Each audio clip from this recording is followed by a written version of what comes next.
திமுக மேல அதிருப்தியில இருக்காங்கன்னு சொல்லியிருக்காங்க. அப்படி அதிருப்தி இருக்கதா யாரும் சொல்லலையே. நேற்று பேசினப்ப சொல்லியிருக்காங்க. இல்லையா அதிருப்தியா இருக்கான்னு யாரும் சொல்ல. பேர சொல்லுங்க. இதெல்லாம் பொய் செய்தி. அதாவது அவங்க திராவிட முன்னேற்ற கழக கூட்டணியை வெற்றி பெற செய்ய வேண்டும், திராவிட மாடல் அரசு நீடிக்க வேண்டும் என்பதைத்தான் நாம் நிறைவேற்ற வேண்டிய கடமை என்று ரொம்ப அழுத்தம் திருத்தமா துரை வைகோ அவர்களும் நான் கடைசியாக பேசும்போது 15 நிமிடங்கள் அதை பற்றியே பேசினேன். அப்பொழுது அங்கே இருந்த அனைவரிடத்திலும் இதற்கு இன்னும் பலத்த கைதட்டல் வர வேண்டும் என அனைவரும் கைதட்டினார்கள்.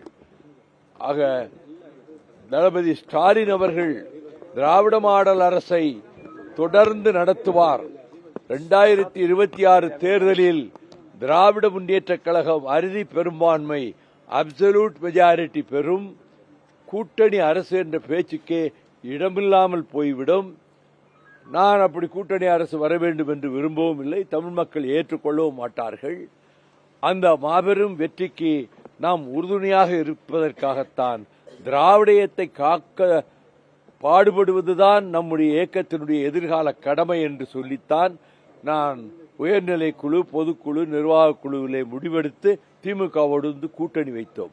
அதே நிலைப்பாடுதான் இந்துத்துவா சக்திகள், சனாதன சக்திகள் தமிழகத்தை கபலீகரம் செய்ய வேண்டும் என்று முனைந்து திட்டமிட்டு அமித்ஷாவும் பிரதம மந்திரி நரேந்திர மோடியும் பாரதிய ஜனதா கட்சியினுடைய முன்னணி தலைவர்களும் தமிழ்நாட்டில் இருப்போரும் அதற்கு கடுமையாக முயற்சித்துக் கொண்டிருக்கிறார்கள்.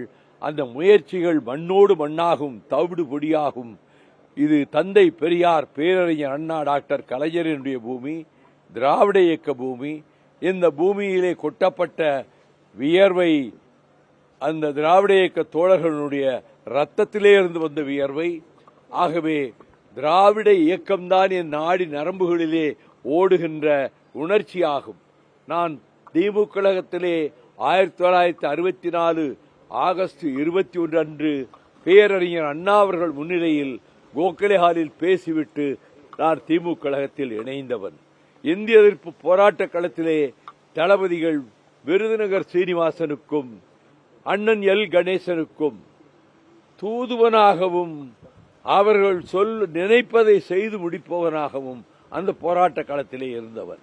அரசியல் சட்டத்தை தலைவர் சொல்லியும் மீறி நான் போய் எரித்தவன்.